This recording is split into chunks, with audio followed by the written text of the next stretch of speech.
네, 귀한 찬양으로 또 우리 하나님의 위로와 또 은혜를 찬양을 통해서 들려주신 우리 집사님께 감사드리고 또 하나님께 영광을 돌립니다. 참 어수선한 그런 가운데서도 교회를 찾아오신 모든 분들에게 하나님의 축복과 평안이 함께 하시기를 진심으로 기원합니다.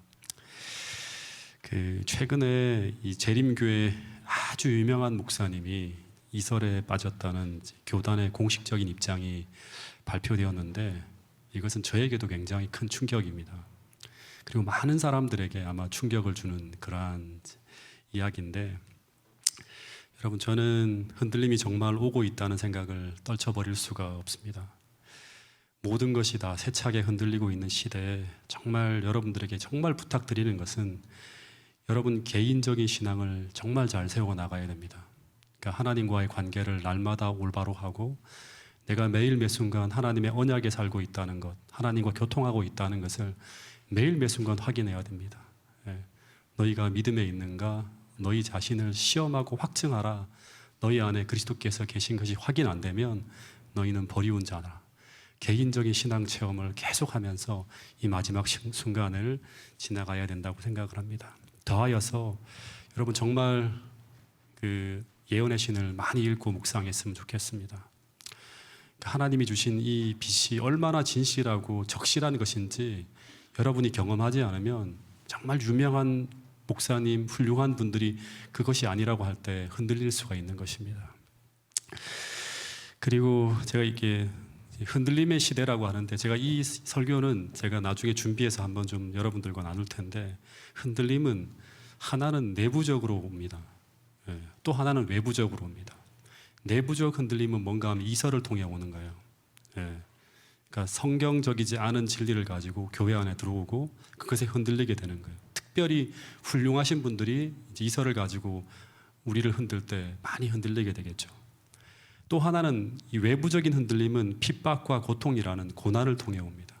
그래서 이 모든 것이 다 세차게 흔들리는 그러한 시대에 우리는 어떻게 이 어려움들을 통과하며 마지막 시대의 주의의 재림을 맞이할 수 있을까?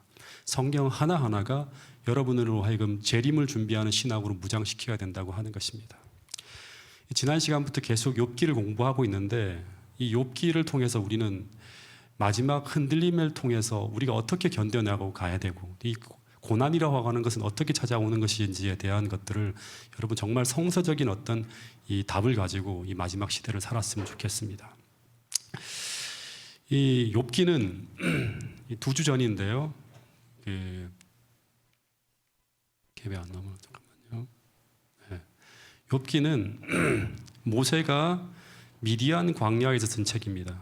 근데 이 미디안 광야는 당시 모세가 왕자로서의 직위를 잃어버리고 도망해서 40년간 머물던 고난의 장소라고 말씀을 드렸습니다.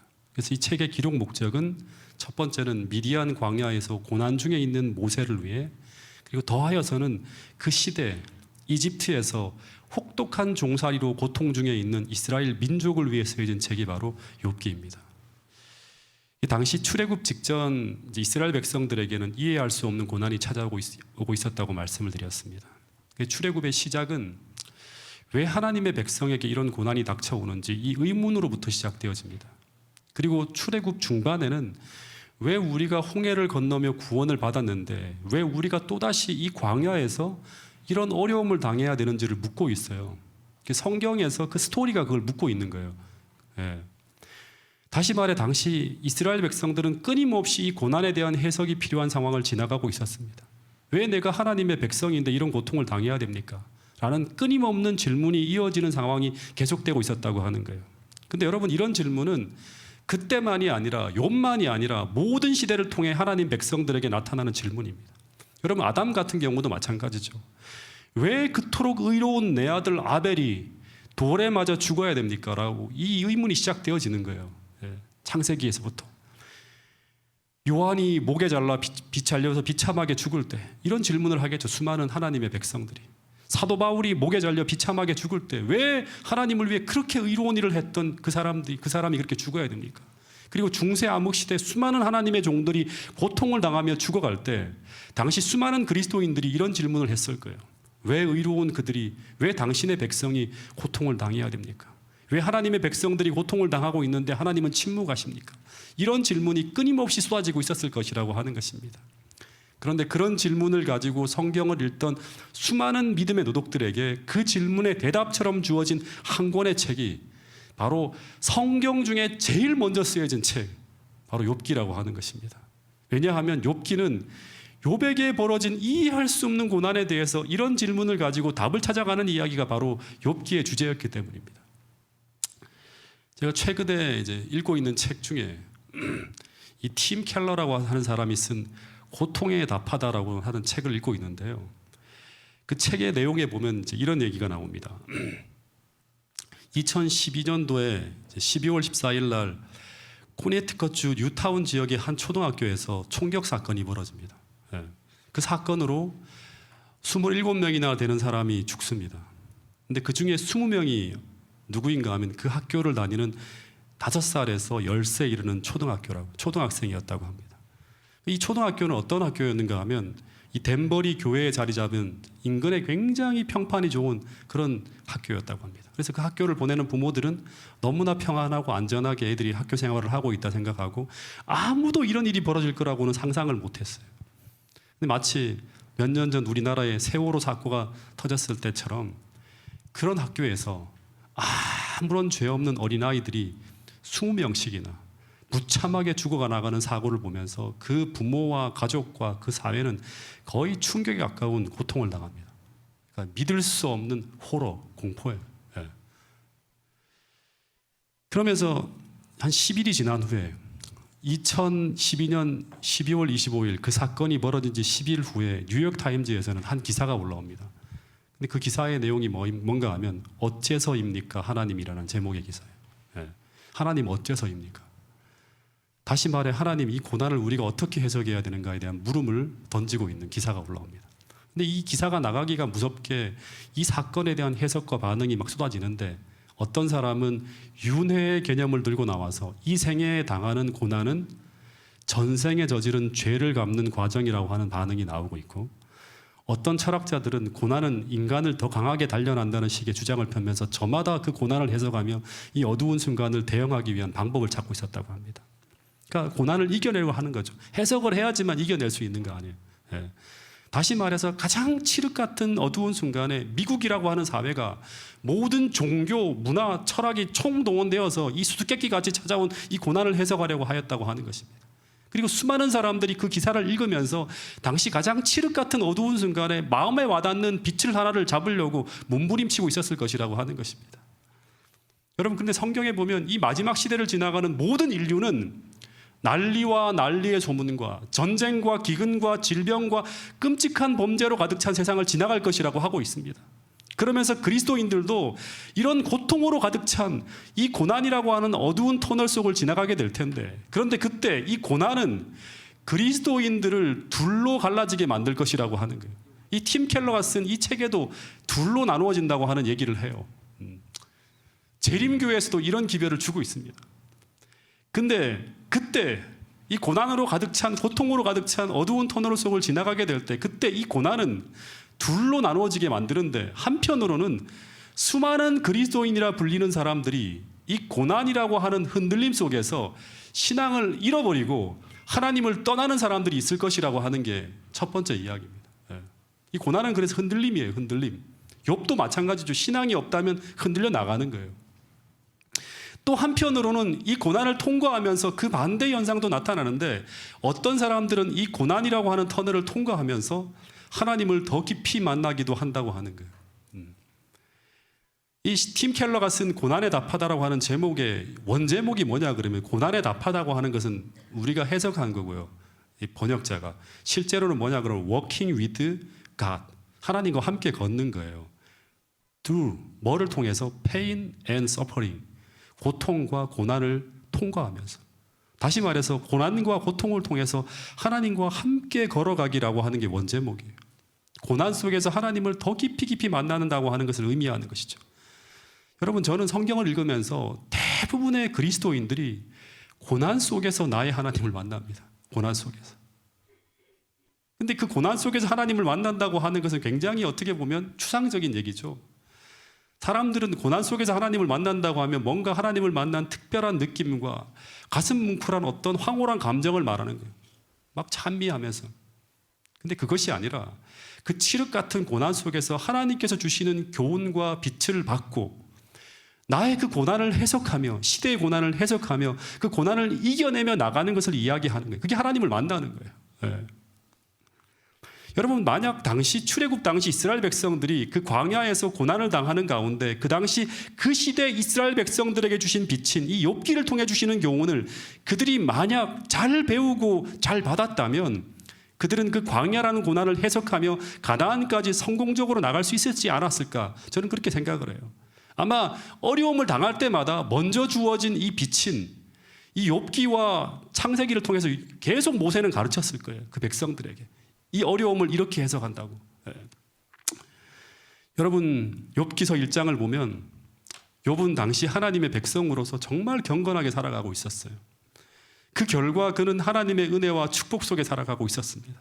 근데 그런 의로운 하나님의 백성에게 고난이 닥쳐오는데 근데 그때 사람들은 이 수수께끼 같이 찾아온 고난을 보면서 이런 의문을 갖게 되었을 거예요. 오늘 우리가 갖는 것처럼 하나님이 계시는데 왜 이런 착하고 경건한 하나님의 백성에게 이런 끔찍한 고난이 찾아오는가 하는 거예요. 그래서 이런 질문을 가지고 고민하던 그 친구들이 찾아오죠, 그죠? 찾아와서 7일 동안 침묵하면서 욥의 곁에 있다가 이제 고민하며 거기에 대한 해석을 내놓는 이야기가 욥기에 나오는 수많은 이야기들이에요. 내가 생각할 때는 이 고난을 이렇게 해석하는 거다. 나는 이렇게 생각해 하면서. 근데 욥은 그 이야기를 듣지만 욥의 마음에는 전혀 와닿지 않는 이야기를 하고 있는 거예요. 그래서 끊임없이 하나님을 향해서 그 답을 달라고 부르짖는 이야기가 나오는 거예요. 이게 해석될 때까지. 근데 그 욥에게 벌어진 이 고난의 이유는 당시 욥과 그 친구들은 알 수 없었지만 욥기서 1장에 그 고난이 시작되기 전에 나와요, 이미. 그 스토리가 나오기 전에. 당시 욥에게 닥쳐오는 그 시련은 욥이라고 하는 한 사람을 놓고 벌어지는 사단과 하나님 사이에 벌어진 선악의 대쟁투, 즉 우주적인 논쟁에서 시작되고 있음을 성경은 보여주고 있습니다. 그 논쟁은 하나님께서 욥을 구원하시는 과정에서 욥을 내 백성이라고 하는 과정에서 하나님이 주장하시는 이야기, 정말 욥이라는 사람은 내 백성, 진짜 믿음이 있는 신앙이라는 주장과 사단의 주장인 그 사람은 그렇지 않고 그는 정말 신앙인인 척 살아가는 가짜 신앙인이라는 이 두 가지 주장이 충돌하면서 시작되어집니다. 그 논쟁 속에서 하나님은 사단에게 욥은 참 신앙인이라는 증거로 제시하는 것이 뭔가 하면 바로 그의 삶을 유의하여 보라고 하는 거예요. 그러면서 욥이 현재 얼마나 진실하게 살아가고 있는지를 쫙 보여줘요. 그걸 설명해 주는 거예요. 그러자 사단은 그것으로는 욥이 참신앙이라는 것에 동의할 수 없다고 합니다. 그러면서 그가 제시한 그 주장의 근거가 무엇인가 하면 바로 현재 그가 살아가는 가운데 쏟아부어지고 있는 그 하나님의 축복을 지적하고 있는 거예요. 다시 말해 사단은 그런 축복이 쏟아지는 환경에서 그렇게 살아가는 것은 증명된 신앙이 아니라고 하는 거예요. 다시 말해서 그가 그렇게 하나님을 잘 섬기는 것은 하나님께서 그 집과 그의 모든 소유물을 어떻게 하기 때문이다? 산울로 두르시고 주께서 이렇게까지 축복해 주시는데 누군들 그렇게 안 살겠는가 하는 거예요.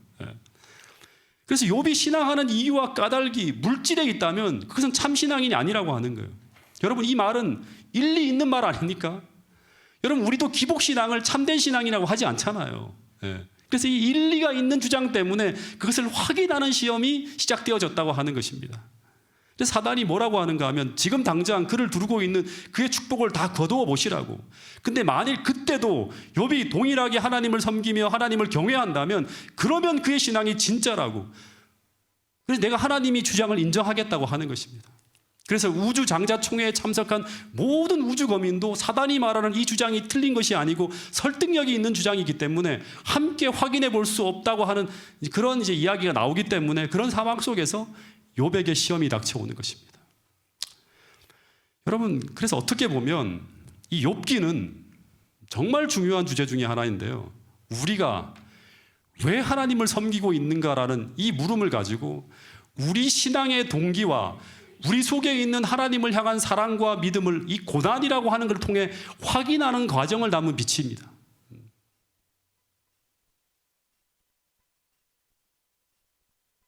여러분 지금부터 하는 이야기 정말 잘 들으셔야 됩니다. 여러분 어쩌면 모든 신앙인들은 마지막 선택의 순간에 어쩌면 우리 모두가 이 질문 앞에 서게 될지도 모릅니다. 다시 말해서 너는 왜 하나님을 섬기고 있는가? 이 말은 무슨 말이에요?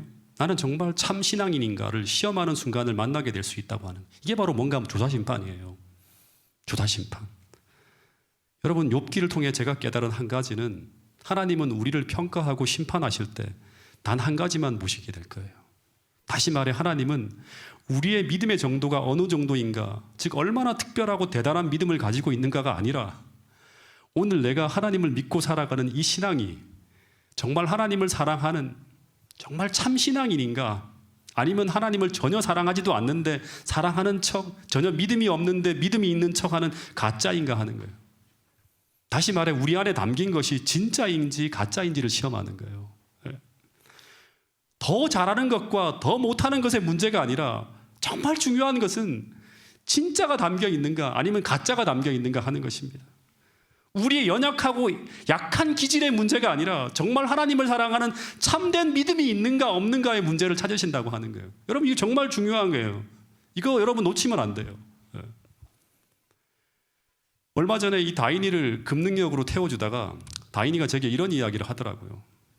자신과 이제 어울리는 친구와 편하게 이야기를 하다가 그 친구가 갑자기 다인이가 목사의 딸이라는 것을 알게 되어서 참 부담이 되어서 이 정말 자신이 잘 살아야겠다는 생각이 들었다고 하는 이야기를 차를 타고 가면 쭉 저한테 얘기하는 거예요. 근데 그런 이야기를 듣다가 제가 문득 이런 생각이 들더라고요. 나도 혹시 이러지 않는가 하는 생각이 들었어요.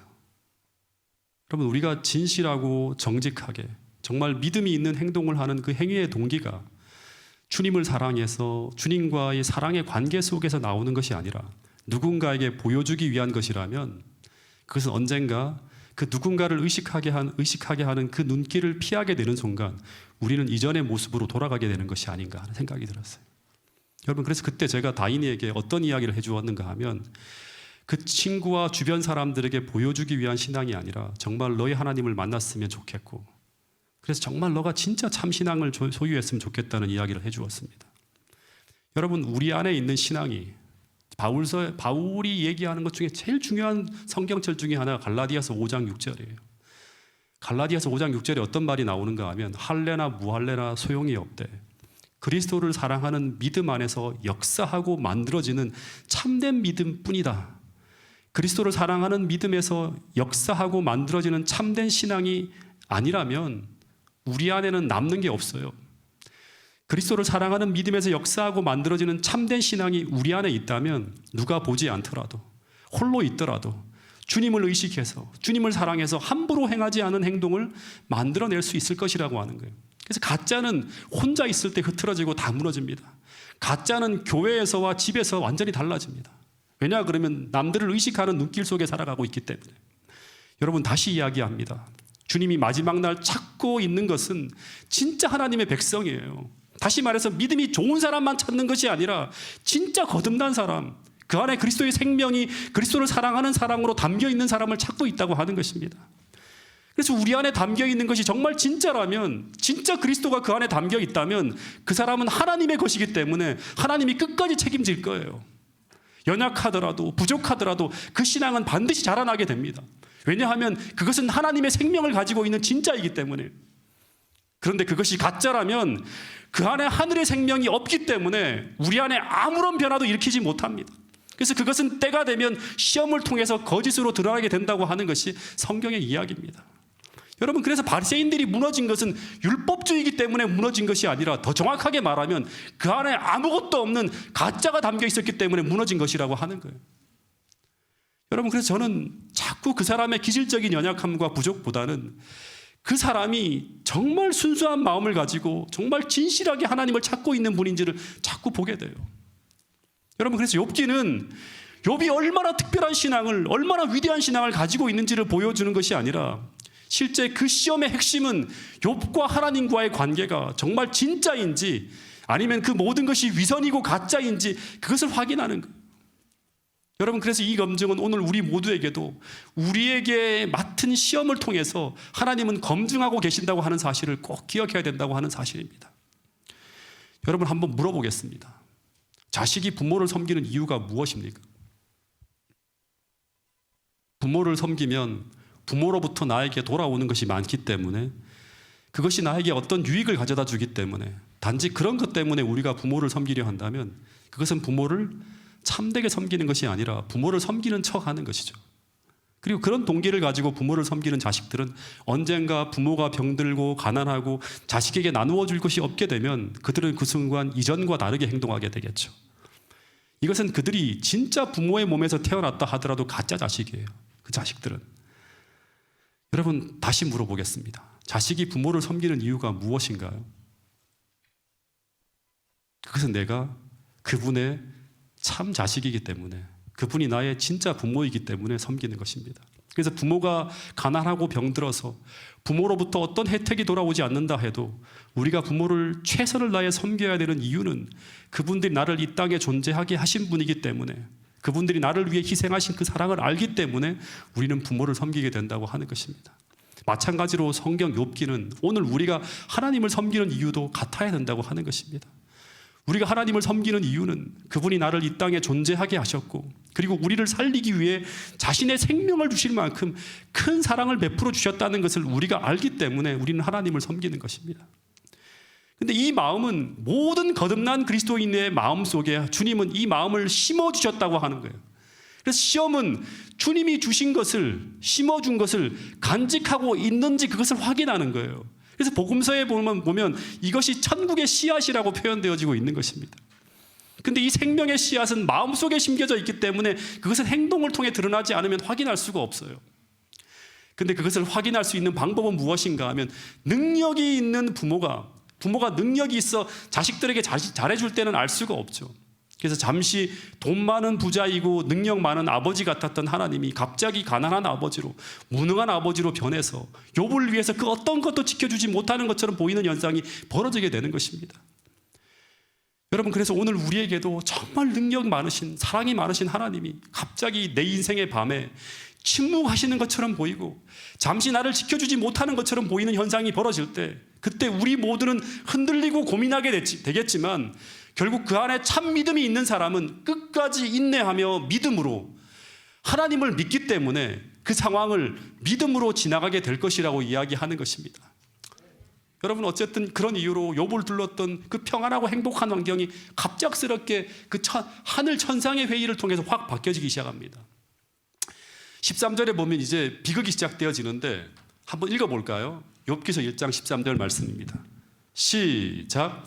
하루는 욥의 자녀들이 그 맏아들의 집에서 음식을 먹으며 포도주를 마실 때, 예, 앞절에 보면 이제 하나님이 욥을 붙드시던 손을 잠시 거두며 뒤로 물러나시게 되고, 그리고 사단은 이제 허락을 받은 상황 속에서 그를 시험하기 위해 내려갑니다. 굉장히 중요한 얘기들이에요.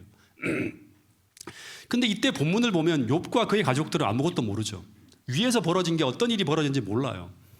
어제도 그랬던 것처럼 행복하고 평안하게 음식을 먹고 포도즙을 마시고 있었다고 합니다. 여러분, 오늘 우리도 마찬가지죠. 우리 삶에 내일 어떤 일이 벌어질지 모른 채 우리는 하루하루 살아가고 있는 것입니다. 근데 그날 갑자기 사환이 긴급하게 욥에게로 달려와서 하는 말이 뭔가 하면, 스바 사람들이 쳐들어왔고 종들이 죽고 양과 소들을 빼앗겼다는 이야기를 합니다. 이 스바 사람들은 아라비아 도적대들이라고 하는데, 근데 이런 일이 당시에는 굉장히 흔하게 벌어지는 일이었다고 합니다.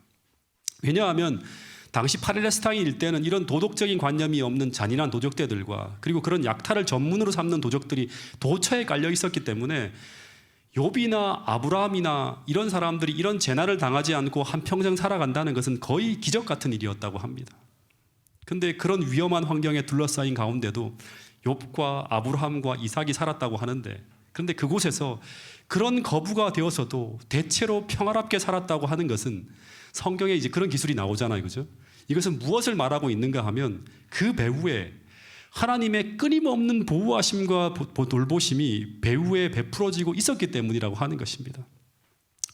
여러분, 마치 이스라엘 백성들이 광야 길을 걸어갈 때 수많은 위험 요소들이 많이 있었지만, 불뱀, 아말렉, 온갖 위험 요소들이 있었지만 그 요소들로부터 하나님께서 안전하게 지켜주셨기 때문에 그들이 기적적으로 아무 사고 없이 단 한 사람의 연약한 사람도 발생하지 않고 그 40년의 길을 걸어갔다고 하는 이야기가 나옵니다. 그러나 주님께서 보호하심을 잠시 거두었을 때 어떤 일이 벌어지죠? 순식간에 그 진영 안에 사단의 역사로 불뱀이 들이닥치면서 아비규환이 벌어지는 거예요.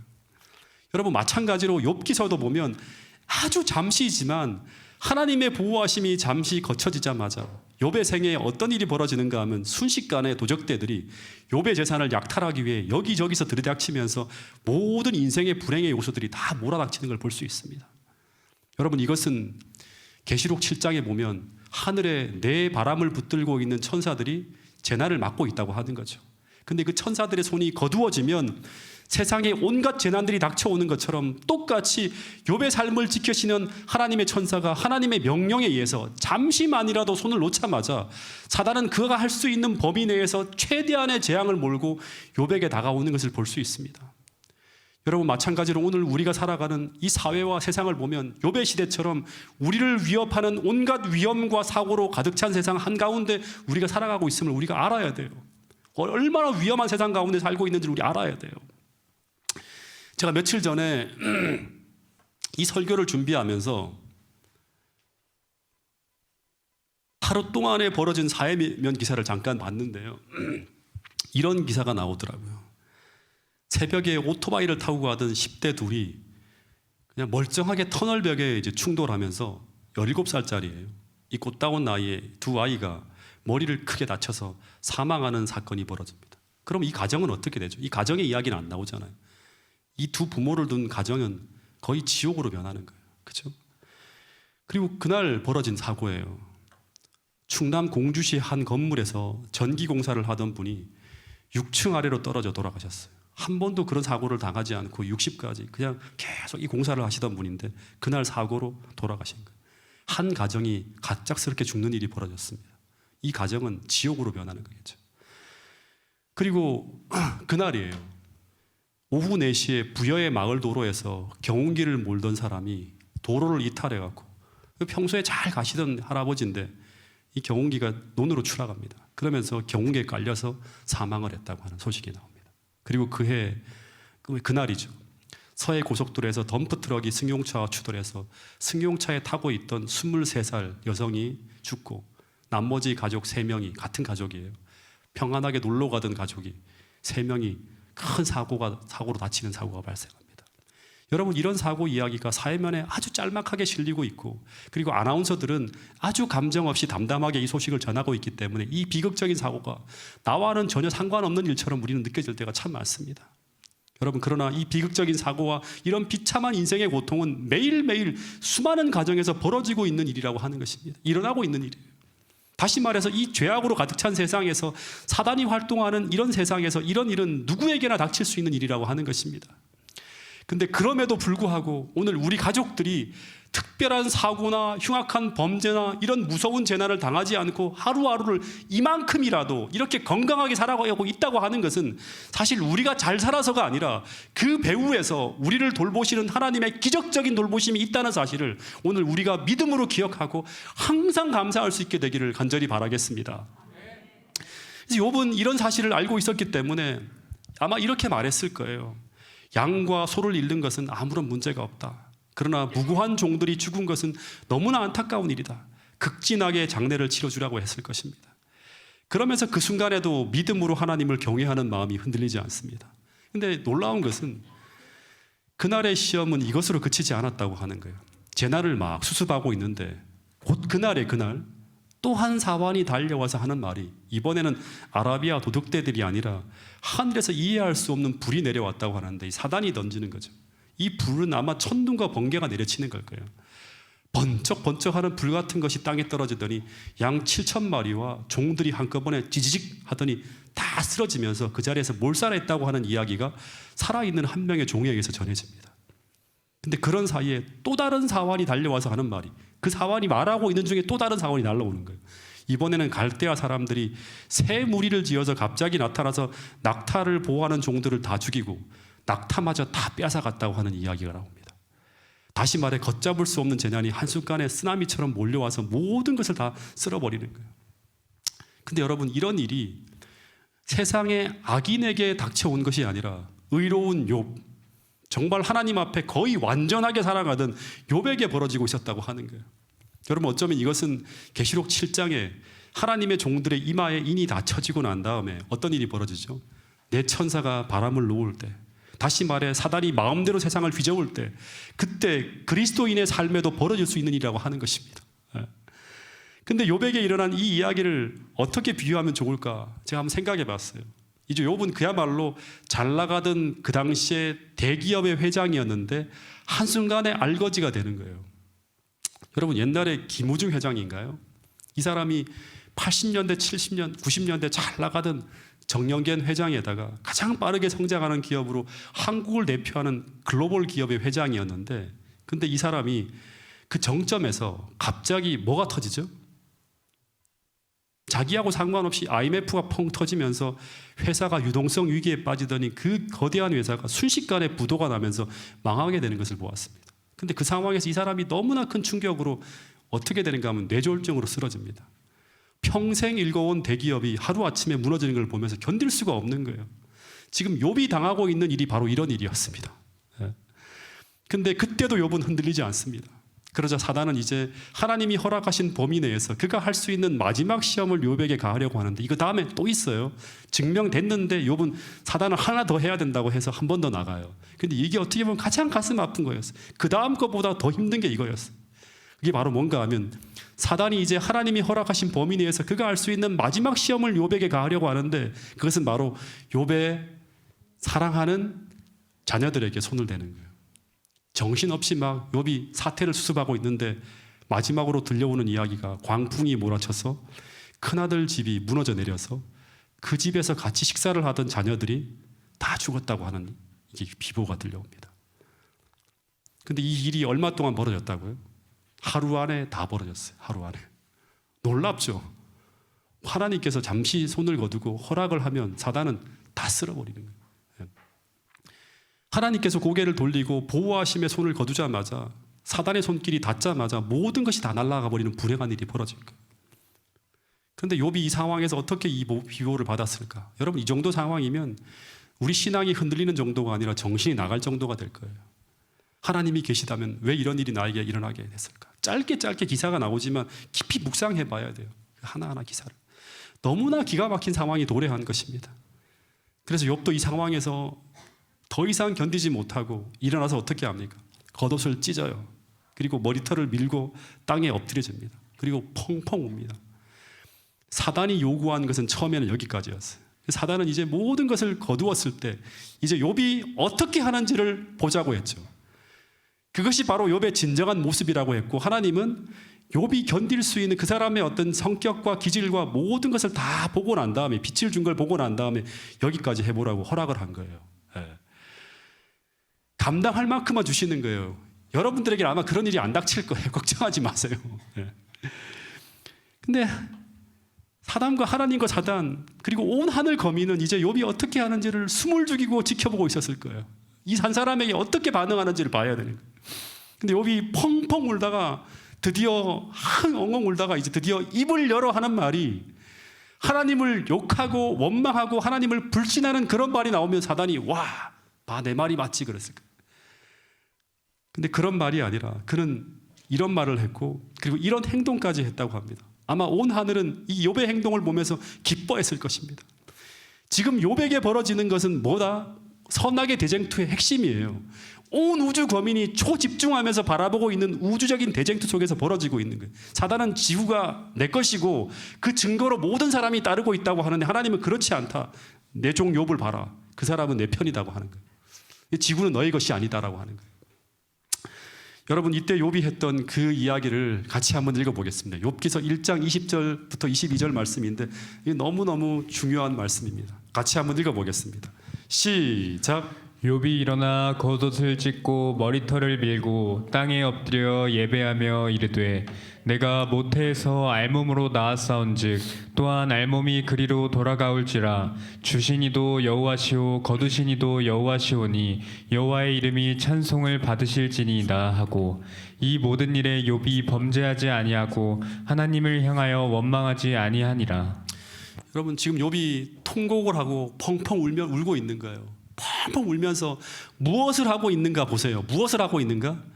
그 상황에서 욥이 찬송한다고 하는 건 뭐예요? 찬미가를 펴서 부르고 있는 거예요. 막 울면서 부르는 거예요. 예. 다시 말해 모든 것을 잃어버리고 난 후에 이 상황에서 욥이 무엇을 하고 있는가 하면 하나님께 예배드리고 있었다고 하는 거예요. 예. 그리고 그 예배드리는 과정에서 이런 찬송과 이런 고백을 했다고 하는 거예요. 뭐라고 하는가 하면 내가 모태에서 알몸으로 나왔사오니 알몸으로 돌아가도 괜찮습니다 라고 하는 거예요. 주님 괜찮아요 하는 거예요. 주신 이도 여호와시고 거두어 가신 이도 여호와시니 주님 저는 여호와의 이름만을 찬송합니다. 아마 울면서 이런 찬미를 부르며 이런 고백을 했을 거예요. 여러분 우리는 조금만 건드려도 조금만 우리가 가진 것이 흔들려도 우리 입술에서는 하나님의 찬양 나오는 게 그치죠. 그렇죠? 그리고 괴로움에 빠져서 하나님을 보지도 못해요. 그런 경우들이 얼마나 많은지 몰라요. 여러분 욥도 아프고 힘들기는 마찬가지였을 거예요. 욥도 우리처럼 눈물을 흘리고 우리처럼 통곡을 했을 것입니다. 그러나 그 모든 것을 잃어버린 가운데도 가장 중요한 한 가지만큼은 끝까지 붙들고 있는 거예요. 예. 여러분 우리가 붙들어야 될 것이 이것이라고 하는 거예요. 예. 이것은 바로 하나님을 신뢰하는 믿음이었어요. 모든 상황들은 하나님을 신뢰하는 믿음을 흔들기 위해서 다 벌어지는 거예요. 우리의 믿음의 기초를 무너뜨리기 위해서. 다시 말해서 그는 그 어떤 순간에도 그가 섬기는 그 하나님을 향한 믿음만은 포기하지 않았음을 그는 뭐를 통해서? 예배를 통해서 고백하고 있었다고 하는 것입니다. 여러분 하박국서를 보면 이런 이야기가 나오죠. 유다가 이제 갈대아인들의 침공을 받아서 그때 유다 나라가 정말 폐허로 변해버립니다. 그러면서 유다가 그동안 하나님으로부터 받아 누렸던 모든 축복이 다 사라져요. 무화과 나무의 소출이 다 사라지고 우리의 양이 없고 밭에 소출이 없고 모든 것이 다 사라질 때, 그래서 모든 것을 다 빼앗기고 잃어버릴 때, 그때 이 하박국 선지자는 나는 단 하나만큼은 빼앗기지 않았다고 하는 거예요. 욥기서와 똑같은 이야기를 해요. 그것은 바로 하나님을 예배하고 섬기는 믿음이요 신앙이라고 하는 것입니다. 여러분 그래서 하박국서의 주제는 뭔가 하면 의인은 그 어려운 형편 속에서도 무엇으로 말미암아 산다? 그 믿음으로 말미암아 살리라고 하는 것입니다. 그 믿음으로 말미암아 산다고 하는 것이 무엇인지를 정확하게 보여주는 게 하박국서 3장 16절부터 19절 말씀이라고 하는 것입니다. 같이 한번 읽어보겠습니다. 시작. 내가 들었으므로 내 창자가 흔들렸고 그 목소리로 말미암아 내 입술이 떨렸도다. 무리가 우리를 치러 올라오는 환난 날을 내가 기다림으로 썩이는 것이 내 뼈에 들어왔으며 내 몸은 내 처소에서 떨리는도다. 그러니까 이 바벨론이 침공해 들어올 때 그 상황들이 막 내 뼈가 썩는 것 같고 그 다음에 내 몸이 막 떨리는 것 같은 그런 두려운 일들이 막 벌어지고 있는 거예요. 욥기서와 똑같은 상황이 막 벌어지는 거예요. 성전이 무너지고 의인들이 죽어나가는 일들이 막 벌어지는 거예요. 악인들에 의해서. 계속 읽어주세요. 비록 무화과 나무가 무성하지 못하며 포도나무에 열매가 없으며 감람나무에 소출이 없으며 밭에 먹을 것이 없으며 우리의 양이 없으며 외양간에 소가 없을지라도 나는 여호와로 말미암아 즐거워하며 나의 구원의 하나님으로 말미암아 기뻐하리로다. 주 여호와는 나의 힘이시라. 나의 발을 사슴과 같게 하사 나를 나의 높은 곳으로 다니게 하시리로다. 다 사라지고 없고 다 사라진다 할지라도 나는 여호와로 말미암아 즐거워하며 나의 구원의 하나님으로 말미암아 기뻐한다. 왜냐하면 주는 나의 힘이시기 때문에 결국에는 이 상황들을 반전시킬 수 있다. 내 이 땅에서는 그걸 못 이룬다 할지라도 내세에서는 그걸 주신다고 하는 거예요. 여러분 이것을 믿는 사람들이 바로 그리스도인이라고 하는 것입니다.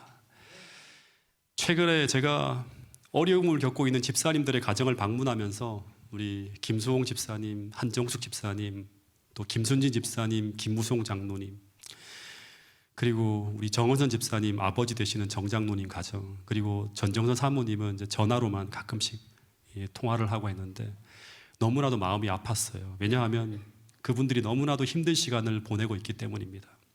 심지어 어떤 가정을 방문하면 정말 모든 것이 다 막혀있는 듯한 그런 상황을 제가 보게 돼요. 또 어떤 가정에서는 그 어떤 위로의 말도 도움이 안 되는 상황 속에서 그냥 넋을 놓고 있을 수밖에 없는 그런 상황을 보기도 해요. 근데 그럼에도 불구하고 방문을 같이 하신 분들은 다 알 거예요. 제가 너무나 감사한 것은 방문하는 모든 가정마다 모든 분들이 다 말씀을 붙들고 있는 거예요. 다 신앙으로 기도로 맞서고 있다고 하는 거예요. 얼마 전에는 김수홍 집사님 병상 곁에서 이제 갔는데 거기 곁에 찬미가가 이렇게 항상 녹음기에 틀어져 있어요. 이렇게 계속. 예. 그리고 전정선 사모님은 가정 예배를 제가 방문할 때나 혹은 전화를 할 때마다 너무 힘드시지만 눈물을 흘리면서 오직 말씀을 붙들고 사신다고 하는 것을 계속 말씀하고 계시고, 김무송 장로님도 언제나 말씀을 듣고 있고 말씀으로 버텨낸다고 하는 그러한 이야기를 하고 계시고, 그리고 정 장로님 곁에서도 제가 방문을 했을 때 침상에 누워 계시는 모습을 뵙고 왔지만 늘 오정경 집사님께서 말씀을 틀어놓고 계셨어요. 옆에서 끝없이 말씀을 붙들고 가는 거예요. 다시 말해서 아무리 힘들어도, 아무리 고통스러워도 그 상황 속에서 하나님께 드리는 예배만은 멈출 수 없다고 하는 것입니다. 그래서 그 고통스러운 터널을 지나가며 눈물을 흘리며 찬미를 부르고 눈물을 흘리며 예배를 드리시는 거예요. 지지난 안식일 날에는 김수홍 집사님 댁에서 예배를 마치고 돌아오기 전에 우리 오늘 사회를 보신 김철수 장로님께서 김수홍 집사님께 들려드리겠다고 하시면서 금도성 예루살렘을 눈물을 흘리면서 부르셨는데, 그때 제가 순간적으로 무엇을 느꼈는가 하면 이 상황이 마치 온 우주가 지켜보는 듯한 것을 제가 느꼈어요.